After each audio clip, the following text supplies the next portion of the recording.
Hi everyone, I'm Hillary with Dominion Tea, and today we're going to do May's at-home flight, and actually we're going to do a little bit of a celebration. So for those of you who have been with me the past 11 years, it's actually been 11 years since our first sale, and that first sale would have come via our e-commerce site that's still up and running and doing its best to sell tea. And so we're going to celebrate those 11 years with just a handful of teas I picked out to enjoy. And to kind of acknowledge some of our milestones. So the first one we're going to have here is Bancha. So Bancha is an absolutely gorgeous green tea out of Japan, and it gets utterly overlooked because of sencha. So what you want to know about the Japanese greens, right? Matcha is typically made from the bud of the tea plant. Sencha will sometimes be bud and first leaf, usually on a subsequent harvest, right? Japan's going to have anywhere in the neighborhood of 3 to 5 harvests in a season, made October. And Bancha is going to come off that third leaf. For those of us who are dragon well drinkers out of China, Bancha's kind of your Japanese cousin. So you get a hay type flavor. You can pick up some parsley off of it if you're paying attention. It is absolutely beautiful. It's exceedingly simple, right? 175 degrees. You can actually brew this Bancha down at 165. I don't know that I'd go much cooler than that. It also makes an absolutely fabulous iced tea.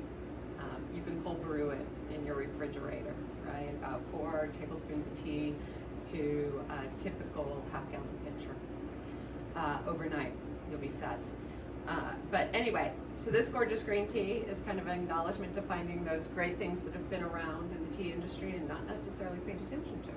Our next one is we always have to go looking for those historical favorites. So this is Hong Pao, right? This is the granddaddy of oolongs. It's been around the longest.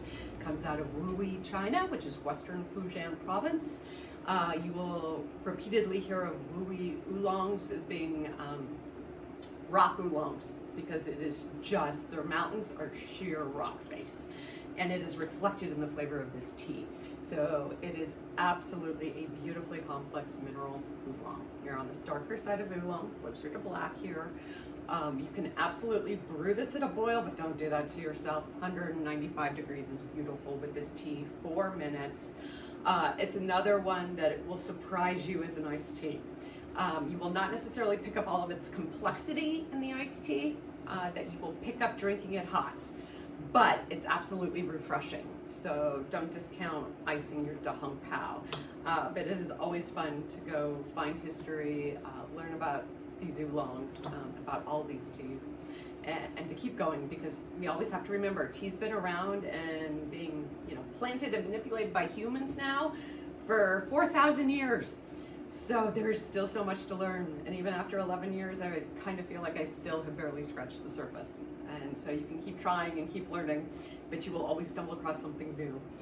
When the Chinese Tea Board confesses to the fact even they don't know how many teas are in China, for those of us from the outside, we know we have a lot to learn.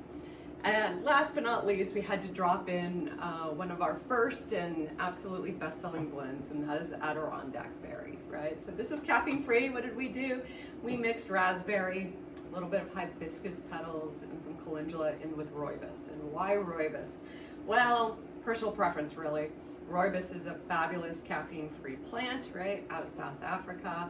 I'm not all that fond of floral, to be brutally honest. I will drink it, but I want something different sometimes, and rooibos hits it for me.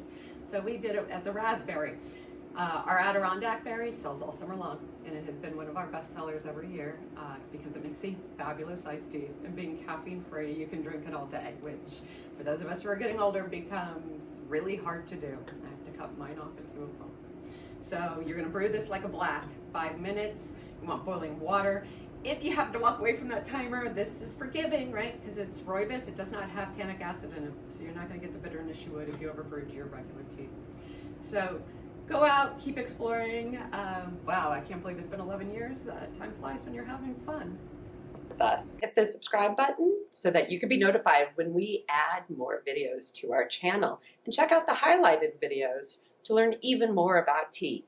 And last but not least, you can check out all of the teas we talk about in our videos at dominiontea.com.